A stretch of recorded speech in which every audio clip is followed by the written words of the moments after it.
People who lived in extremely resource-poor environments are likely to be highly creative problem solvers to benefit themselves and their communities, according to a new University of Notre Dame study conducted in rural India. The new findings counter those of studies in the West which have suggested that a lack of resources stifles innovation, and that individuals who live in resource-scarce environments are less likely to be inventive and make an impact. So while Western theories on creativity emphasize the importance of access to resources, and that consistent innovation is a strong source of competitive advantage for firms, the new study suggests that it's a completely different case in the resource-poor environments of the East. Here, entrepreneurs rely on jugaad, a Hindi word that roughly translates to hack. Jugaad essentially means finding a low-cost, intelligent solution to a problem by thinking constructively and differently. And while the solution may not offer a competitive advantage for a firm, as is typical in Western practices, it does benefit the person, the community and industry as a whole. The study is published in the Journal of Management Studies. The research was conducted by Dr. Dean Shepard, the Siegfried Professor of Entrepreneurship in Notre Dame's Mendoza College of Business, along with Drs. Vinit Parida and Joachim Vincent of Luleå University of Technology in Sweden. The study involved the evaluation of 12 problem solvers in the highly resource-poor environment of rural India.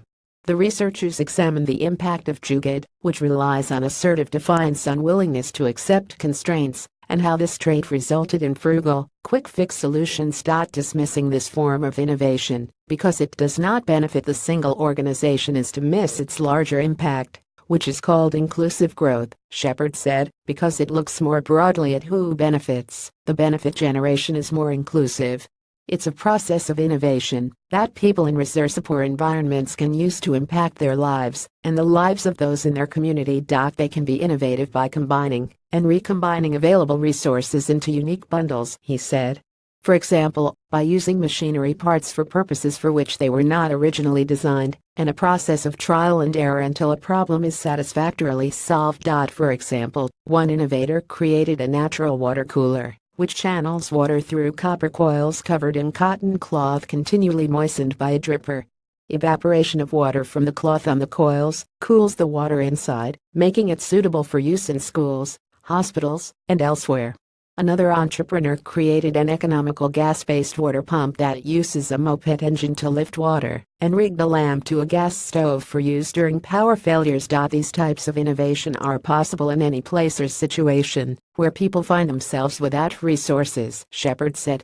This could include the developing world, but also poor regions in the developed world. During disasters that strip away resources, it is likely those who are accustomed to being innovative with little available are the ones that already have the skills and mindset best suited for the innovations necessary to survive in the aftermath of a disaster. They have become resilient. As an example, Shepard refers to the innovation that took place in the aftermath of the 2010 Haiti earthquake, a focus of his previous research. People came together to create ventures that performed a range of tasks to help the community, including organizing locals for searching for food, water, and shelter for search and rescue, providing medical treatment and burying the dead, Shepard said. They also created tent cities or other forms of temporary housing, and provided both security and law enforcement. In the longer term, some of these ventures turned their attention to lobbying the government for resources, transitioned people back into their homes or more permanent housing structures, created employment agencies to help people find paid work, and offered psychological services. The initial focus of the ventures was on keeping people alive or burying the dead, and later some evolved to help the families transition to a more sustainable and self-fulfilling life. Source: University of Notre Dame.